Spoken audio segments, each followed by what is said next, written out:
ناظرین، ہمارا موضوع ہے دابۃ الارض یا دابہ من الارض، جس کے بارے میں جو آج تک پھیلایا گیا اور زبان زد عام ہے وہ یہ ہے کہ قیامت سے پہلے زمین سے ایک جانور نکلے گا جو لوگوں سے باتیں کرے گا۔ زمین سے جانور کا نکلنا قیامت کی سب سے آخری اور بڑی علامات میں سے ایک ہے، اور یہ جانور سورج کے مغرب سے طلوع ہونے کے بعد نکلے گا۔ جب یہ جانور نکلے گا تو تب توبہ کا دروازہ بند ہو چکا ہوگا، یعنی سورج کا مغرب سے طلوع ہونا توبہ کا دروازہ بند ہونا ہے، اور جب سورج مغرب سے نکل چکا ہوگا اور توبہ کا دروازہ بند ہو چکا ہوگا تو اس کے بعد یہ جانور زمین سے نکلے گا اور لوگوں سے باتیں کرے گا۔ لیکن ناظرین، حقیقت کیا ہے؟ اس پر ہم الحمدللہ اللہ کے فضل سے ہر پہلو سے اور ہر لحاظ سے اس طرح کھول کر بات کریں گے کہ حق روز روشن کی طرح کھل کر واضح ہو جائے۔ اب آتے ہیں اپنے موضوع کی طرف۔ دابۃ الارض یا دابہ من الارض سب سے آخری اور بڑی علامات اور اشراط الساعۃ میں سے ایک ہے۔ علامات الساعۃ کی سب سے آخری علامت عیسیٰ ابن مریم علیہ السلام کی بعثت ہے۔ عیسیٰ ابن مریم علیہ السلام کی موجودگی میں ایک عظیم واقعہ رونما ہوگا جو کہ ایک عظیم عذاب ہوگا، جسے اللہ سبحانہ و تعالیٰ نے قرآن میں القاریہ کہا ہے، جو کہ تاریخ انسان کی مجموعی طور پر 5ویں اور آخری ایٹمی تباہی ہوگی، یعنی عالمی ایٹمی جنگ۔ اس کی تفصیل بھی انشاءاللہ اللہ کے فضل سے آئندہ ایک ساتھ میں آئے گی۔ عیسیٰ ابن مریم علیہ السلام جو کہ علامات الساعۃ الکبریٰ میں سے سب سے آخر پر ہیں، ان سے پہلے دخان ہیں، اور دخان سے پہلے دابۃ الارض، یوں یعنی دابۃ الارض علامات الساعۃ الکبریٰ میں تیسری آخری علامت ہے۔ ناظرین، آگے بڑھنے سے پہلے یہاں کچھ الفاظ کو سمجھنا بہت ضروری ہے، کیونکہ ان الفاظ کے غلط تراجم و معنی ایسے پھیلا دیے گئے کہ نہ صرف وہ اتنے عام ہو گئے کہ زبان زد عام ہو گئے، بلکہ اس وجہ سے حق چھپ گیا، یوں اکثریت حق کو سمجھنے سے محروم ہو گئی۔ ان میں پہلا لفظ ہے الساعۃ۔ ناظرین، قرآن میں مجموعی طور پر 36 مقامات پر 40 بار اس لفظ کا استعمال ہوا ہے۔ یہاں یہ بات ذہن میں رہے، لفظ الساعۃ کی بات ہو رہی ہے، نہ کہ صرف سات کی۔ الساعۃ اور سات میں کیا فرق ہے، اس پر بھی آگے بات ہوگی۔ پہلے اس پر بات کریں گے کہ آج تک اس لفظ کا کیا ترجمہ کیا جاتا رہا۔ ناظرین، آپ قرآن کے جتنے بھی تراجم و تفاسیر ہیں انہیں اٹھا کر دیکھ لیں تو آپ کو تقریباً ہر جگہ پر لفظ الساعۃ کا ترجمہ قیامت ہی ملے گا۔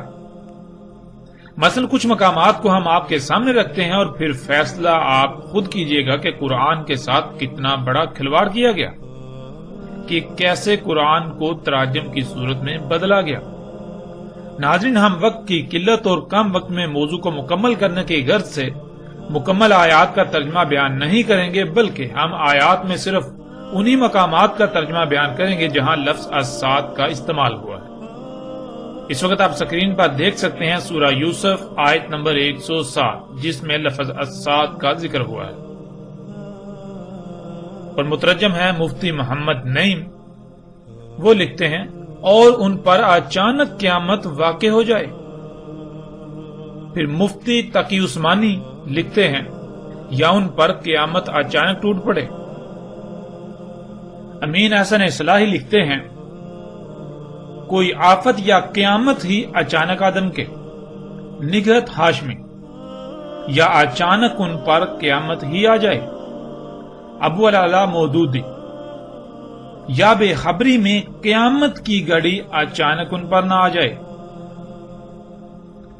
احمد رضا خان، یا قیامت ان پر اچانک آ جائے۔ احمد علی، یا اچانک قیامت ان پر آ جائے۔ فتح محمد جالندری، یا ان پر ناگہاں قیامت آ جائے؟ طاہر القادری، یا ان پر اچانک قیامت آ جائے؟ علامہ جوادی، یا اچانک قیامت آ جائے؟ محمد جوناگڑھی، یا ان پر اچانک قیامت ٹوٹ پڑے؟ محمد حسین نجفی، یا اچانک ان کے سامنے اس حال میں قیامت آ جائے؟ محمود الحسن، یا آ پہنچے قیامت؟ اشرف علی تھانوی، یا ان پر اچانک قیامت آ جاوے؟ اس طرح ناظرین اگلی آیت سورہ نحل کی آیت نمبر 77، مفتی محمد نعیم، اور جہاں تک قیامت کے واقع ہونے کا معاملہ ہے تو وہ پلک جھپکنے جتنا ہے، مفتی تقی عثمانی، اور قیامت کا معاملہ آنکھ جھپکنے سے بھی زیادہ نہیں ہوگا، امین احسن اصلاحی، اور قیامت کا معاملہ بس آنکھ جھپکنے کی طرح یا اس سے بھی جلد تر ہوگا، نگہت ہاشمی، اور قیامت کا معاملہ پلک جھپکنے جیسا ہے، ابو العلا مودودی، اور قیامت کے برپا ہونے کا معاملہ کچھ دیر نہ لے گا، احمد رضا خان، اور قیامت کا معاملہ نہیں مگر جیسے ایک پلک کا مارنا، احمد علی، اور قیامت کا معاملہ تو ایسا ہے جیسا آنکھ کا جھپکنا، فتح محمد جالندری، قیامت کا آنا یوں ہے جیسے آنکھ کا جھپکنا، طاہر القادری، اور قیامت کے بپا ہونے کا واقعہ اس قدر تیزی سے ہوگا جیسے آنکھ کا جھپکنا، محمد جوناگڑھی، اور قیامت کا امر تو ایسا ہی ہے جیسے آنکھ کا جھپکنا، محمد حسین نجفی، اور قیامت کا حکم تو صرف ایک پلک جھپکنے کے برابر یا اس سے بھی قریب تر ہے، محمود الحسن، اور قیامت کا کام تو ایسا ہے جیسے لپک نگاہ کی یا اس سے بھی قریب، اشرف علی تھانوی، اور قیامت کا معاملہ بس ایسا جھٹ پٹ ہوگا جیسے آنکھ کا جھپکنا۔ اس طرح ناظرین سورہ الکہف کی آیت نمبر 36، مفتی محمد نعیم، اور نہ میں یہ خیال کرتا ہوں کہ قیامت برپا ہوگی، مفتی تقی عثمانی، اور میرا یہ خیال ہے کہ قیامت کبھی نہیں آئے گی، امین احسن اصلاحی، اور میں قیامت کے آنے کا بھی گمان نہیں رکھتا، نگہت ہاشمی، اور میں نہیں سمجھتا کہ قیامت بھی قائم ہونے والی ہے، ابو العلا مودودی، اور مجھے توقع نہیں کہ قیامت کی گھڑی کبھی آئے گی، احمد رضا خان، اور میں گمان نہیں کرتا کہ قیامت قائم ہو، احمد علی، اور میں قیامت کو ہونے والی خیال نہیں کرتا، فتح محمد جالندری، اور نہ خیال کرتا ہوں کہ قیامت برپا ہو، طاہر القادری، اور نہ ہی یہ گمان کرتا ہوں کہ قیامت قائم ہوگی، علامہ جوادی، اور میرا گمان بھی نہیں ہے کہ کبھی قیامت قائم ہوگی، محمد جوناگڑھی، اور نہ میں قیامت کو قائم ہونے والی خیال کرتا ہوں، محمد حسین نجفی، اور میں خیال نہیں کرتا کہ کبھی قیامت برپا ہوگی، محمود الحسن، اور نہیں خیال کرتا ہوں کہ قیامت ہونے والی ہے، اشرف علی تھانوی، اور میں قیامت کو خیال نہیں کرتا کہ آئے گی۔ ناظرین ہم نے 14 مترجمین کے تراجم کو آپ کے سامنے رکھا اور آپ نے خود دیکھا کہ تمام کے تمام مترجمین نے لفظ الساعۃ کا ترجمہ قیامت کیا، اور ہم آپ کو پہلے ہی بتا چکے کہ قرآن میں مجموعی طور پر 36 مقامات پر 40 بار اس لفظ یعنی الساعۃ کا ذکر ہوا ہے، اور ناظرین آپ تمام کے تمام مقامات کو اٹھا کر دیکھ لیں، آپ کو ان تمام کے تمام مترجمین کا ترجمہ یہی ملے گا، یعنی الساعۃ کا ترجمہ قیامت ہی ملے گا۔ اب ناظرین سوال یہ پیدا ہوتا ہے کہ اگر لفظ الساعۃ کا معنی قیامت ہی تھا، یا اس سے مراد قیامت ہی تھا، تو پھر کیا اللہ سبحانہ و تعالیٰ کو اس کا علم نہ تھا کہ یہاں قیامت کا ذکر کرنا مقصود ہے، لیکن اللہ سبحانہ و تعالیٰ یہاں لفظ الساعۃ کا استعمال کر رہا ہے؟ اور ناظرین، یہ نقطہ ہم نے آپ کے سامنے اس لیے رکھا کیونکہ آپ یہ جان کر چونک جائیں گے کہ اللہ سبحانہ و تعالیٰ نے قرآن میں لفظ قیامت کا بھی استعمال کیا ہے، بلکہ قیامت پر تو پوری ایک سورۃ القیامہ بھی قرآن میں موجود ہے۔ یعنی اللہ سبحانہ و تعالیٰ نے قرآن میں یہ دونوں الفاظ الگ الگ استعمال کیے، الساعۃ اور القیامہ۔ اور ناظرین، آپ قرآن میں تلاش کر سکتے ہیں، آپ کو لفظ القیامہ قرآن میں متعدد مقامات پر ملے گا۔ جبکہ دونوں الگ الگ الفاظ ہیں تو پھر ایسا کیوں کیا گیا کہ ان دونوں کے معنی ایک ہی بنا دیے گئے، ان دونوں کا ایک ہی ترجمہ کر دیا گیا؟ لفظ الساعۃ کا بھی ترجمہ قیامت اور قیامہ کا ترجمہ بھی قیامت۔ ناظرین، بہت سے لوگوں کے نزدیک یہ ایک معمولی غلطی ہو سکتی ہے، یا پھر وہ یہ بھی سوچ رہے ہوں گے کہ اس سے کیا فرق پڑتا ہے، یہ تو معمولی بات ہے، لیکن وہ یہ نہیں جانتے کہ جسے وہ معمولی سمجھ رہے ہیں وہ معمولی نہیں ہے، بلکہ غیر معمولی حیثیت و اہمیت کی حامل ہے۔ اس کے نقصانات کیا ہیں ہم آپ پر واضح کیے دیتے ہیں۔ سب سے پہلی بات یہ کہ آپ نے قرآن میں یہ تو پڑھا ہوگا کہ اللہ الحکیم ہے، یعنی اللہ کا ایک اسم الحکیم ہے، اور یہ لفظ قرآن میں متعدد مقامات پر آیا ہے۔ حکیم حکمہ سے ہے، اور حکمہ کہتے ہیں فیصلے کو، یعنی کیا، کب، کیوں، کتنا اور کیسے وغیرہ ایسے تمام سوالات کے جوابات کو حکمہ، اور جس کے پاس ان سوالات کے جوابات کا علم ہو وہ حکیم کہلاتا ہے۔ ناظرین، اسے ایک مثال سے سمجھ لیتے ہیں۔ مثلا آپ پلاؤ بنانا چاہتے ہیں، پلاؤ بنانے کے لیے کیا کیا درکار ہے؟ مثلا آگ، برتن، گھی، چاول، گوشت، پیاز، نمک، مرچ، مسالے اور پانی وغیرہ، یہ سب علم کہلاتا ہے۔ اور اب یہ فیصلہ کرنا کہ ان اشیاء کا کب، کیوں، کتنا اور کیسے استعمال کرنا ہے۔ مثلا سب سے پہلے کیا کرنا ہے، یعنی آگ جلانی ہے، کتنی جلانی ہے، اسی طرح کب برتن رکھنا ہے، کتنا گرم کرنا ہے، کیوں گرم کرنا ہے، اسی طرح باقی تمام اشیاء کب، کیوں، کتنی کتنی اور کیسے استعمال کرنی ہے کہ بہترین مطلوبہ شے یعنی پلاؤ بن جائے، اسے حکمہ کہتے ہیں۔ اور جس میں یہ صلاحیت موجود ہو اسے حکیم کہتے ہیں۔ ناظرین، یہ جان لینا ضروری ہے کہ اگر کہیں بھی کوئی بھی رد و بدل کیا جائے گا، یعنی کسی شے کا کم یا زیادہ پہلے یا بعد میں استعمال کیا جائے گا تو مطلوبہ نتائج حاصل نہیں ہو سکتے، اس لیے رائے برابر بھی تبدیلی ممکن نہیں ہے۔ اب آپ قرآن میں دیکھیں کہ اللہ سبحانہ و تعالیٰ نے یہ لفظ کہاں کہاں استعمال کیا، تو آپ پر واضح ہو جائے گا کہ اللہ سبحانہ و تعالیٰ نے خود کو العلیم الحکیم کہا، الحکیم کو العلیم کے ساتھ استعمال کیا۔ تو ناظرین، سوال یہ پیدا ہوتا ہے کہ آخر کیوں؟ تو اس کا جواب یہ ہے کہ اللہ العلیم ہے، نہ صرف العلیم ہے بلکہ وہ الحکیم بھی ہے، یعنی اس علم کا کب، کہاں، کیوں، کتنا اور کیسے استعمال کرنا اللہ میں یہ صلاحیت موجود ہے، یہ ہے الحکیم ہونا۔ اور پھر اللہ نے نہ صرف خود کو الحکیم کہا بلکہ اللہ سبحانہ و تعالیٰ نے خود کو العزیز الحکیم کہا، جیسا کہ آپ آیات میں دیکھ سکتے ہیں۔ العزیز الحکیم یعنی ایسا حکیم کہ ایک رائی برابر بھی اس کی حکمت میں شائبہ نہیں۔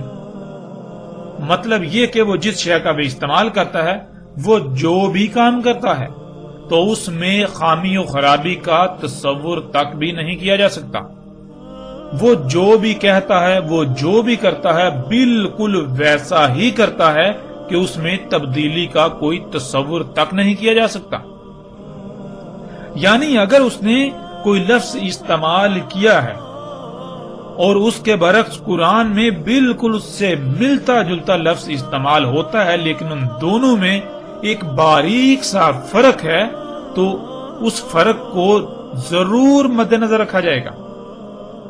کیونکہ اگر اس فرق کو مد نظر نہ رکھا تو یہ اللہ کے الحکیم ہونے کا کفر ہوگا۔ اللہ سبحانہ و تعالیٰ نے وہ فرق اسی لیے رکھا کیونکہ وہاں وہ فرق رکھنا لازم تھا۔ یہ ہے اللہ کا الحکیم ہونا۔ اب اگر کوئی شخص قرآن میں ایسے فرق کو نظر انداز کرتا ہے تو وہ اللہ کے الحکیم ہونے کا انکار کرتا ہے۔ اللہ سبحانہ و تعالیٰ نے وہاں وہ فرق اسی لیے رکھا کیونکہ وہاں بالکل ویسا ہی لفظ آ سکتا تھا، وہاں بالکل ویسی ہی بات کرنا مقصود تھی، اس میں رائے برابر بھی تبدیلی نہیں کی جا سکتی۔ اب ناظرین، جب کہ آپ جان چکے ہیں کہ اللہ نہ صرف الحکیم ہے بلکہ العلیم الحکیم ہے، اور پھر نہ صرف العلیم الحکیم بلکہ العزیز العلیم الحکیم، جب اللہ الحکیم ہے،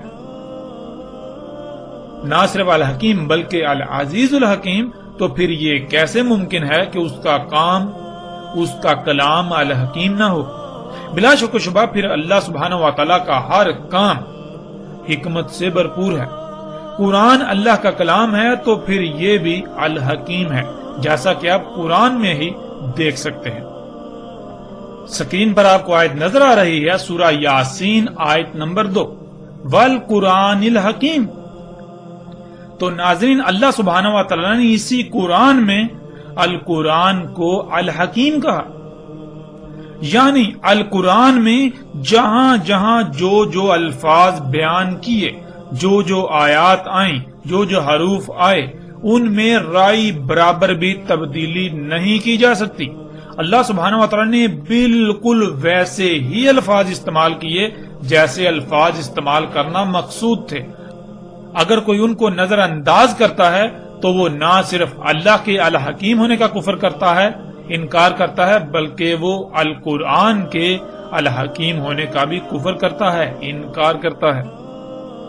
ناظرین، اب آپ خود غور کریں کہ جب اللہ العزیز الحکیم ہے تو پھر اس کا ہر کام بھی عزیز الحکیم ہے، اس کا کلام قرآن بھی عزیز الحکیم ہے، تو پھر یہ کیسے ہو سکتا ہے کہ اللہ لفظ السات کا استعمال کرے اور اللہ کے علاوہ دوسرے السات کو القیامہ بنا دیں؟ یہ کیسے ہو سکتا ہے؟ کیا قرآن الحکیم نہیں؟ کیا اللہ الحکیم نہیں؟ ناظرین، اگر قرآن میں قیامہ لفظ موجود نہ ہوتا تو کہا جا سکتا تھا کہ السات کا ترجمہ القیامہ ہی ہے، لیکن جب لفظ القیامہ بھی قرآن میں موجود ہے تو پھر ایسے لوگوں کو کس نے یہ اختیار دیا کہ وہ السات لفظ کو بدل دیں؟ ان کو یہ کس نے اختیار دیا کہ وہ قرآن کے الحکیم ہونے کا کفر کر دیں؟ ان کو کس نے یہ اختیار دیا کہ وہ اللہ کے الحکیم ہونے کا کفر کر دیں؟ اللہ سبحانہ و تعالی لفظ السات استعمال کر رہا ہے اور یہ اس لفظ کو القیامہ سے بدل رہے ہیں۔ آخر ان لوگوں کو یہ اختیار کس نے دیا؟ کیا یہ قرآن کے ساتھ کھلواڑ نہیں ہے؟ کیا یہ انتہائی غیر معمولی غیر ذمہ داری کا مظاہرہ نہیں ہے؟ ناظرین، کیا آپ جانتے ہیں ایسا کرنا انسان کا یہ عملاً اس بات کا اقرار ہوتا ہے، اس کا عملاً یہ دعویٰ ہوتا ہے کہ اللہ الحکیم نہیں، اس کا کلام قرآن الحکیم نہیں ہے۔ جن جن لوگوں نے ایسا کیا انہوں نے عملاً اس بات کا اقرار کیا، عملاً اس بات کا دعویٰ کیا کہ اللہ الحکیم نہیں ہے، اللہ کا کلام قرآن الحکیم نہیں ہے۔ تو ناظرین، یہ ہے پہلا بڑا نقصان اس غلطی کا۔ یہ نقصان کتنا شدید ہے یہ آپ اس وقت ہی جان سکیں گے جب آپ اس کی گہرائیوں میں جائیں گے، اس میں غور و فکر کریں گے۔ اور ناظرین، اس کا دوسرا اور انتہائی تباہ کن نقصان یہ ہے کہ قیامت اللہ سبحانہ و تعالیٰ لائے گا، یعنی قیامت اللہ سبحانہ و تعالیٰ لائے گا، لیکن السات انسانوں کے اپنے ہی ہاتھوں سے کیے ہوئے اعمال کا بیانک نتیجہ ہوگا جس سے وہ دوچار ہوں گے۔ جب السات کو قیامت قرار دیا جاتا ہے تو پھر ہر شخص کے ذہن میں یہی بات ہوتی ہے کہ قیامت تو اللہ خود لائے گا، اس میں انسانوں کا کوئی عمل دخل نہیں۔ لیکن ناظرین، حقیقت یہ ہے کہ ایسا کہنا اللہ سبحانہ و تعالیٰ پر بہتان عظیم ہے، ایسا بہتان کہ آپ تصور بھی نہیں کر سکتے کہ اللہ اس بہتان پر کتنا غضبناک ہوتا ہے۔ اور اس بہتان سے کائنات میں تباہ کن نقصانات کا دروازہ کھل جاتا ہے۔ ناظرین، اس سے پہلے کہ ہم آگے بڑھیں دعوت الارض کے موضوع پر بات کرنے کے لیے باقی الفاظ کی طرف، ہم یہ جان لیں کہ السات کیا ہے۔ ناظرین، اس میں اصل لفظ سات ہے اور سات کے شروع میں الف لام کا اضافہ ہے۔ سات کسے کہتے ہیں؟ اسے ایک مثال سے سمجھ لیتے ہیں۔ مثلا ناظرین، آپ کی کوئی شے خراب ہوگی اور آپ اسے مستری کے پاس لے کر جاتے ہیں۔ آپ مستری کو کہتے ہیں کہ اسے ٹھیک کر دو، تو مستری کہتا ہے ٹھیک کر دوں گا، لیکن اس کے لیے اتنی قیمت اور اتنا وقت درکار ہے، یعنی یہ فلاں وقت پر بالکل ٹھیک ہو جائے گی۔ آپ کہتے ہیں ٹھیک ہے، میں اس وقت اسے لینے آ جاؤں گا، نہ ہی اس سے پہلے اور نہ ہی اس سے تھوڑا لیٹ ہوں گا۔ تو ناظرین، وہ وقت جو اس مستری نے واضح کیا اسے عربی میں سات کہتے ہیں۔ مثلا جیسے کہ کھانا کب تک بن جائے گا، آگے سے جواب آتا ہے جی کھانا فلاں وقت تک بن جائے گا، تو کھانا جس وقت تیار ہو جائے گا وہ وقت سات کہلائے گا۔ ایسے ہی آپ درجنوں مثالیں لے سکتے ہیں۔ جیسے کوئی شخص ایسا کام کر رہا ہو جس کا نتیجہ تباہ کن ہو، آپ اسے پہلے ہی اس انجام سے متنبہ کر دیں کہ دیکھو یہ نہ کرو ورنہ وہ وقت آ جائے گا کہ تمہیں شدید ترین تباہی یا نقصان سے دوچار ہونا پڑے گا۔ تو وہ وقت جب اس تباہی کا آنا ہے جس سے آپ نے متنبہ کیا وہ سات کہلائے گا۔ اب ناظرین آتے ہیں لفظ السات کی طرف۔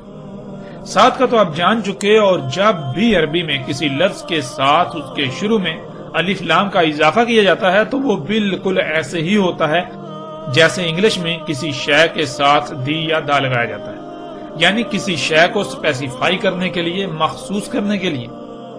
السات، سات کے ساتھ الف لام، یعنی کوئی مخصوص وقت ہے جس کا ذکر کیا جا رہا ہے، کوئی مخصوص گھڑی۔ اور وہ السات یعنی مخصوص وقت کیا ہے، اس کا اللہ سبحانہ و تعالیٰ نے قرآن میں جگہ جگہ تفصیل کے ساتھ ذکر کیا۔ اس پر تفصیل کے ساتھ آئندہ الگ موضوع کے تحت بات ہوگی، لیکن یہاں ہم مختصراً بیان کرتے ہوئے آگے بڑھیں گے۔ ناظرین، اللہ سبحانہ و تعالیٰ نے قرآن میں یہ بالکل واضح کر دیا کہ اللہ نے زمین و آسمانوں میں میزان وضع کیا، میزان یعنی توازن قائم کیا۔ آپ اپنی ہی ذات میں غور و فکر کریں تو آپ پر واضح ہو جائے گا کہ کیسے آپ کے جسم میں ایک بہترین توازن قائم ہے۔ جب تک یہ توازن برقرار رہتا ہے تو جسم بالکل ٹھیک رہتا ہے، اور جیسے ہی اس توازن میں بگاڑ آتا ہے تو جسم میں خرابیاں ظاہر ہوتی ہیں، جنہیں بیماریوں کا نام دیا جاتا ہے۔ ناظرین، میزان کہتے ہیں جو شے جیسی جیسی درکار ہو بالکل ویسی ہی بنائی جائے، پھر ہر شے کو جو اس کا مقام ہے اس پر ایسے فٹ کر دیا جائے کہ ایک بہترین توازن قائم ہو جائے۔ جب تک وہ توازن برقرار رہے گا تو اس مشین میں کسی بھی قسم کی کوئی خرابی پیدا نہیں ہوگی، وہ بالکل ٹھیک رہے گی۔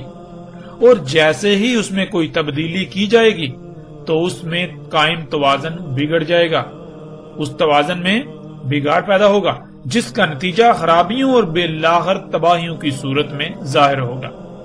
ناظرین، گزشتہ ایک ساتھ میں اس کی وضاحت ہو چکی۔ اللہ سبحانہ و تعالیٰ نے آسمانوں اور زمین کو بالکل ایک مشین کی مانند خلق کیا۔ تمام مخلوقات ایک مشین کے مختلف پرزوں کی مانند ہیں۔ جیسے ایک مشین میں تمام پرزے جب تک اپنے اپنے مقام پر رہتے ہوئے اپنی اپنی ذمہ داری پوری کریں گے تو وہ مشین بالکل ٹھیک رہے گی، بالکل ایسے ہی اللہ سبحانہ و تعالیٰ نے زمین اور آسمانوں میں لاتعداد مخلوقات کو خلق کر کے ان کے مقامات پر لگا دیا تاکہ وہ اپنی اپنی ذمہ داری پوری کریں، جس سے وضع کردہ توازن برقرار رہے۔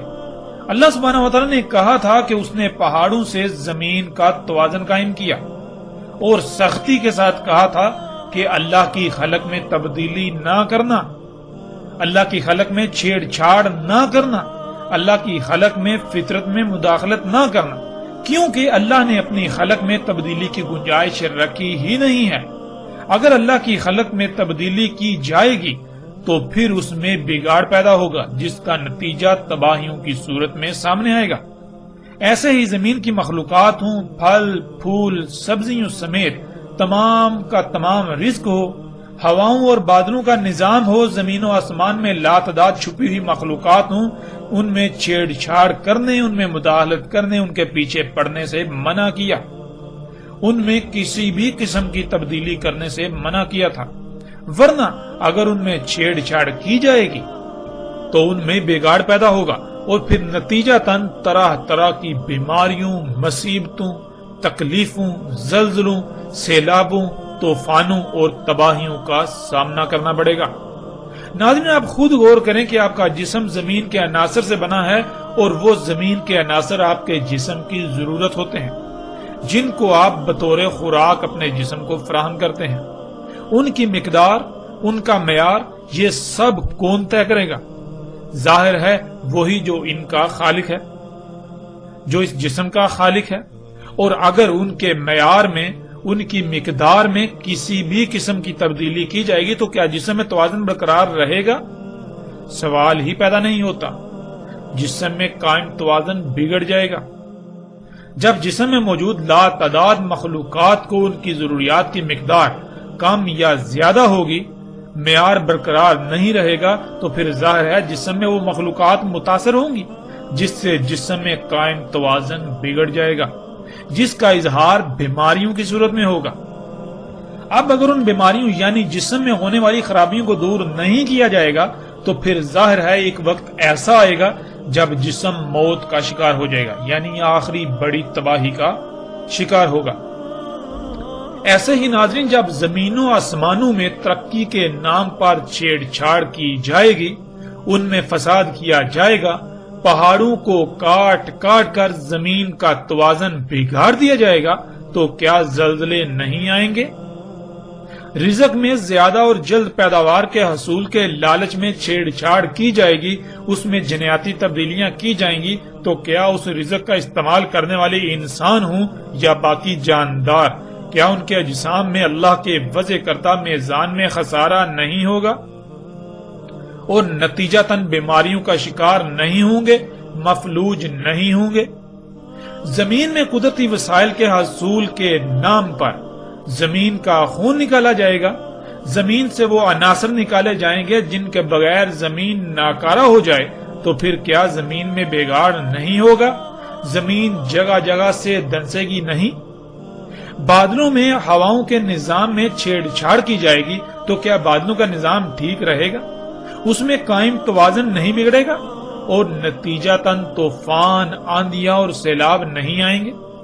زمین پر ترقی کے نام پر طرح طرح کی گیسوں کا اخراج کیا جائے گا جس سے فضا زہر آلود ہو جائے گی، تو سانس اور جلد کی بیماریوں کے ساتھ ساتھ طرح طرح کی تباہیوں کا سامنا نہیں کرنا پڑے گا؟ کیا زمین پر درجہ حرارت بڑھنا شروع نہیں ہو جائے گا؟ کیا آسمان یعنی زمین کے گرد گیسوں کی 7 تہوں پر مشتمل تہ در تہ حساس ترین حصار متاثر نہیں ہوگا؟ وہ پھٹے گا نہیں؟ ناظرین، یہی سب اللہ سبحانہ و تعالیٰ نے کہا تھا کہ جب تم فطرت میں چھیڑ چھاڑ کرو گے، اللہ کی خلق میں تبدیلیاں کرو گے، تو ان نتائج کا سامنا کرنا پڑے گا۔ اور جیسے جب تک بیماری لا علاج نہیں ہوتی تب تک علاج ممکن ہوتا ہے، اس وقت تک علاج کر لیا جائے تو بیماری سے چھٹکارا مل جاتا ہے، ورنہ اگر وقت ہاتھ سے نکل جائے تو نہ صرف بیماری لا علاج ہو جاتی ہے بلکہ پھر آخری بڑے نتیجے کا سامنا کرنا پڑتا ہے جو جسم کو مکمل طور پر نکارہ بنا دیتا ہے، اور وہ موت ہے۔ بالکل اسی طرح ناظرین، آج آپ اپنی آنکھوں سے دیکھ رہے ہیں انسانوں کے اپنے ہی ہاتھوں سے کیے جانے والے مفسد اعمال، جنہیں وہ ترقی کا نام دیتے ہیں، ان کی وجہ سے دنیا میں طرح طرح کی بیماریاں، مصیبتیں، تکالیف، جنگ و جدل، سیلاب، طوفان، آندھیاں، زلزلے، زمین کا جگہ جگہ سے دھنسنا، زمین اور پہاڑوں کا ٹل جانا وغیرہ، کیا یہ سب رک جائے گا؟ نہیں، یہ اب لا علاج ہو چکا۔ اب یہ سب دن بدن بڑھتا ہی چلا جائے گا، یہاں تک کہ عنقریب ایسا زلزلہ آئے گا جو کہ انسانوں پر آخری عظیم ترین تباہی مسلط ہوگی، جس میں ایک بھی انسان نہیں بچے گا۔ اس تباہی کے مسلط ہونے کے وقت کو اللہ سبحانہ و تعالیٰ نے قرآن میں الساعۃ کہا۔ اب ناظرین آپ خود غور کریں کہ کیا الساعۃ قیامت ہے؟ کیا الساعۃ اللہ لائے گا یا پھر انسانوں کے اپنے ہی مفسد اعمال جن کو وہ ترقی کا نام دے رہا ہے، انہی اعمال کا بھیانک نتیجہ ہوگا؟ اور ناظرین قیامت کیا ہے اس کو بھی یہاں مختصراً جان لیں، باقی تفصیل کے ساتھ آئندہ ایک ساتھ میں قیامت کے موضوع کے تحت بات ہوگی۔ ناظرین قرآن میں 70 مقامات پر لفظ القیامہ کا استعمال ہوا ہے، اور تمام مقامات پر آپ پر یہ بات واضح ہو جائے گی کہ قیامت کیا ہے۔ قیامت الساعۃ کے بعد یعنی عظیم زلزلے میں تمام کے تمام انسانوں کے خاتمے کے بعد، جب زمین انسانوں کے اپنے ہی ہاتھوں سے کیے ہوئے مفسد اعمال کے رد عمل کی وجہ سے انتہائی بھیانک صورت اختیار کر چکی ہوگی، انسانوں کے اعمال کے رد عمل جب آنا تھم جائیں گے، تب تمام انسانوں کو دوبارہ زندہ کیا جائے گا اور ان سے ان کے اعمال کی پرسش ہوگی اور بدلے کا سامنا کرنا ہوگا۔ اس سے القیامہ یعنی قیامت کہا گیا۔ اب ناظرین آپ خود غور و فکر کریں اور فیصلہ کریں، الساعۃ اور القیامہ میں کتنا فرق ہے، اور الساعۃ کا ذمہ دار کون ہوگا؟ کس کی وجہ سے الساعۃ آئے گی؟ کیا اللہ الساعۃ کا ذمہ دار ہوگا یا انسان خود اس کا ذمہ دار ہوگا؟ کیا الساعۃ اللہ کی چاہت ہوگی؟ اور القیامہ کیا ہے؟ القیامہ دوبارہ اٹھائے جانے سے لے کر رائی برابر اعمال کا بدلہ دیا جائے گا۔ ناظرین اب سوال یہ پیدا ہوتا ہے کہ کیا انسان ایسا چاہے گا یا پھر القیامہ اللہ کی چاہت ہوگی؟ فیصلہ بالکل آسان ہے، حق آپ کے سامنے ہے۔ اب آپ خود اس بات کا اندازہ لگا سکتے ہیں کہ لفظ الساعۃ کا ترجمہ جب قیامت کیا گیا تو اس کے کتنے عظیم نقصانات ہیں، اور کیا اللہ سبحانہ و تعالیٰ اس کی اجازت دیتا ہے؟ اور پھر جن لوگوں نے آج تک ایسے تراجم کیے، کیا آپ ان سے یہ سوال نہیں کریں گے؟ کیا ان لوگوں کا اتنا عظیم دجل چاک ہونے کے باوجود بھی آپ ان کو اپنا الہ بنائے رہیں گے؟ اس دجل کے چاک ہونے کے باوجود وہ آپ کو فرشتے نظر آئیں گے؟ وہ آپ کو علماء نظر آئیں گے؟ ناظرین جان لیں، اگر اس کے باوجود آپ حق سے اعراض کرتے ہیں اور ایسے لوگوں کے ہی پیچھے چلتے رہیں گے تو عنقریب ایسے انجام سے دوچار ہوں گے کہ اس وقت آپ چاہیں گے کہ کاش ہمیں ایک موقع مل جائے، لیکن تب سوائے پچھتاوے کے کچھ نہیں رہے گا۔ اس لیے اس وقت فیصلہ آپ کے ہاتھ میں ہے، آپ کے پاس وقت ہے، آپ وہ فیصلہ کریں جس میں آپ کے لیے دنیا اور آخرت میں فلاح ہو، فائدہ ہو، پچھتاوے کا سامنا نہ کرنا پڑے۔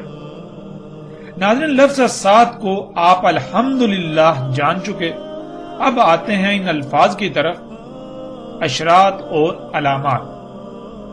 جیسے آپ نے عموماً سنا ہوگا اشراط الساعۃ اور ایسے ہی علامات الساعۃ، اور دونوں کا ترجمہ قیامت کی علامات یا قیامت کی نشانیاں کر دیا جاتا ہے۔ لفظ اشراط یہ جمع کا صیغہ ہے اور اس کا واحد شرط ہے۔ ناظرین شرط کسے کہتے ہیں اسے ایک مثال سے سمجھ لیتے ہیں۔ مثلا پیاس بجھانے کے لیے پانی کا ہونا ضروری ہے، پانی کے بغیر پیاس کا بجھانا ناممکن ہے۔ یعنی شرط کسی بھی عمل یا شے کے پیچھے موجود ایسے عمل، عوامل یا مراحل کو کہتے ہیں جس کے بغیر عمل کا وجود ناممکن ہو۔ جیسے دو اس وقت تک نہیں آ سکتا جب تک کہ ایک نہیں آ جاتا، اب ایک نہ صرف دو کے پیچھے اس کے وجود یا عدم کی وجہ ہے، بلکہ جب تک ایک نہیں آ جاتا تب تک دو نہیں آ سکتا۔ بالکل ایسے ہی ناظرین اشراط الساعۃ کہتے ہیں ان امور کو، یعنی ان کاموں کو، ان عوامل کو، ان اعمال کو، ان مراحل کو جن کے بغیر الساعۃ کا آنا ناممکن ہے، کیونکہ نہ صرف وہ الساعۃ سے پہلے ہونا لازم ہے بلکہ انہی کی وجہ سے الساعۃ کا وجود ممکن ہے، یعنی ان کی وجہ سے الساعۃ آئے گی، وہ عظیم زلزلہ آئے گا۔ اب ناظرین آپ کے لیے بالکل آسان ہو چکا اشراط الساعۃ کو جاننا۔ آپ خود غور کریں کہ وہ کون سے امور ہیں، وہ کون سے عوامل ہیں، وہ کون سے مراحل ہیں جن کی وجہ سے الساعت آئے گی، یعنی عظیم زلزلے کی صورت میں ایسی تباہی کہ کوئی ایک بھی انسان اس سے نہیں بچ سکے گا۔ ناظرین، اب آتے ہیں علامات الساعت کی طرف، یعنی لفظ علامات کی طرف۔ علامات ان امور، ان عوامل، ان مراحل وغیرہ کو کہا جاتا ہے جو اپنے بعد کسی کے وجود میں آنے کا علم دے رہے ہوں، یعنی جو اپنے بعد آنے والے کا اظہار کر رہے ہوں۔ جیسے اگر آپ کے سامنے ایک لکھا جائے تو ایک اپنے بعد آنے والے کا علم ہوتا ہے، یعنی ایک کے بعد دو آئے گا۔ ایسے ہی ناظرین، مثال کے طور پر اگر کوئی شخص اینٹیں، سیمنٹ، بجری، سریا اور ریت وغیرہ خرید رہا ہو تو یہ عوامل اس بات کا علم دے رہے ہوتے ہیں کہ کسی عمارت کی تعمیر ہونے والی ہے، یا تعمیر ہو رہی ہے، یا پھر عنقریب تعمیر ہو جائے گی۔ یعنی علامات ان عوامل، امور یا مراحل وغیرہ کو کہا جاتا ہے جو مستقبل قریب یا بعید میں آنے والے کا علم دے رہے ہوں۔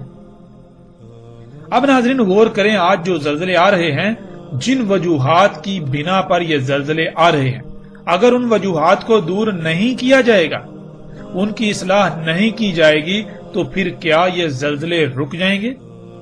یا پھر یہ قانون فطرت ہے کہ خرابی کو دور نہ کیا جائے تو وہ دن بدن بڑھتی ہی چلی جائے گی، یہاں تک کہ وہ اپنے انجام کو نہ پہنچ جائے؟ جب قانون فطرت یہ ہے تو پھر یہ زلزلے دن بدن بڑھتے ہی چلے جائیں گے۔ آج ان زلزلوں میں درجنوں، سینکڑوں، ہزاروں اور لاکھوں لوگ مر رہے ہیں، تو جیسے جیسے یہ زلزلے بڑھتے چلے جائیں گے تو اموات بھی بڑھتی چلے جائیں گی، یہاں تک کہ بڑھتے بڑھتے اتنا بڑا زلزلہ آئے گا کہ کوئی ایک انسان بھی اس زلزلے میں سے نہیں بچ پائے گا، جسے الساعت کہا گیا۔ تو ناظرین غور کریں، کیا یہ زلزلے علام نہیں ہیں الساعت کا؟ یعنی یہ زلزلے عنقریب ایک عظیم زلزلے کا علم ظاہر نہیں کر رہے؟ بالکل کر رہے ہیں، اس وجہ سے انہیں علامات الساعت کہا گیا۔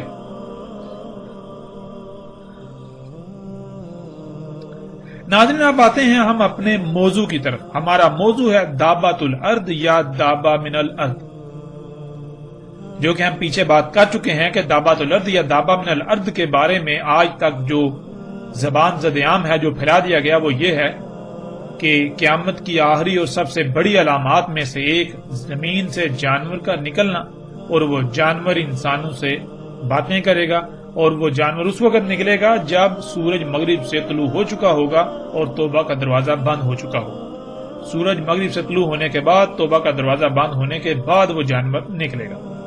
اب حقیقت کیا ہے، ہم آتے ہیں اس طرف۔ ناظرین دابۃ الارض کے معنی ہے ارض کا دابہ، اور دابہ من الارض کے معنی ہے ارض سے دابہ، یعنی وہ دابہ جو ارض سے بنے گا، ارض سے وجود میں آئے گا۔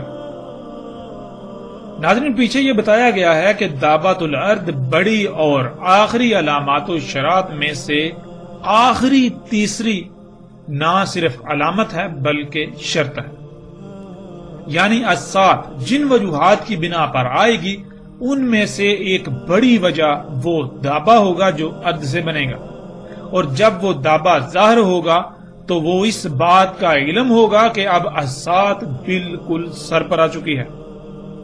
یہ بات پھر سے جان لیں اور اسے اپنے ذہن میں بٹھا لیں کہ دابۃ الارض اشراط الساعت میں سے ہے، یعنی ان عوامل، ان امور، ان مراحل میں سے ایک ہے جن کی وجہ سے الساعت آئے گی۔ اگر آپ نے اس نقطے کو جان لیا تو نہ صرف آپ دابۃ الارض کو بآسانی سمجھ سکیں گے بلکہ مزید ایسے ایسے حقائق آپ پر کھل جائیں گے جن کا اس سے پہلے آپ کے لیے تصور کرنا بھی محال تھا۔ سب سے پہلے ہم ان الفاظ کو جان لیتے ہیں، لفظ دابہ اور ارض۔ ناظرین دابہ یا الدابہ یہ لفظ بنا ہے داب سے، اور داب عربی میں کہتے ہیں مرحلہ با مرحلہ آگے بڑھنے کو، سفر طے کرنے کو، حرکت کرنے کو۔ یعنی اگر آپ زمین میں دیکھیں تو آپ کو مخلوقات کی ایک کثیر تعداد ایسی ملے گی جو خود بخود حرکت نہیں کرتی، یعنی ساکت مخلوقات۔ جیسے درخت، پہاڑ، فصلیں، پھل پھول، سمندر، اس طرح آپ کو ایک کثیر تعداد نظر آئے گی۔ اب اس کے برعکس دوسری قسم کی مخلوقات ہیں جو کہ حرکت کرتی ہیں، جیسے کہ تیر کر، رینگ کر، چل کر یا اڑ کر۔ تو ناظرین، یہ جتنی بھی حرکت کرنے والی مخلوقات ہیں انہیں دابہ کہا جاتا ہے، یعنی حرکت کرنے والی مخلوقات، مرحلہ با مرحلہ، سٹیپ بائی سٹیپ آگے بڑھنے والی مخلوقات، مرحلہ با مرحلہ، سٹیپ بائی سٹیپ سفر طے کرنے والی مخلوقات۔ اب آپ جس زاویے سے بھی غور کریں گے تو آپ کو ان میں یہی بات نظر آئے گی، نہ صرف یہ سٹیپ بائی سٹیپ یعنی مرحلہ با مرحلہ سفر کرتی ہیں، حرکت کرتی ہیں، بلکہ یہ بالکل اسی طرح مرحلہ با مرحلہ وجود میں آئیں۔ جب زمین مکمل ہوئی تو سب سے آخر میں خلا سے جمے ہوئے پانی کے شہابیوں کی بارش ہوئی۔ ان شہابیوں کے زمین پر آ کر پگھلنے کی وجہ سے پانی وجود میں آیا۔ اس سے پہلے زمین پر خلا سے 3 مراحل میں ایسا مواد آ چکا تھا اور وہ کیمیائی عوامل سے گزر کر اپنے اپنے مقام پر پہنچ چکا تھا، جس کا تعلق زمین پر حیات سے تھا، زمین پر زندگی سے تھا یا زندگی سے ہے۔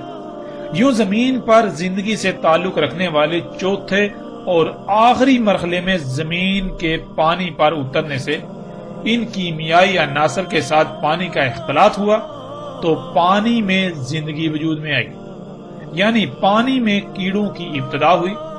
وہ مرحلہ با مرحلہ آگے بڑھتی گئیں، یعنی ان میں اضافہ ہوتا چلا گیا، جسے آپ ارتقاء کا نام دے سکتے ہیں۔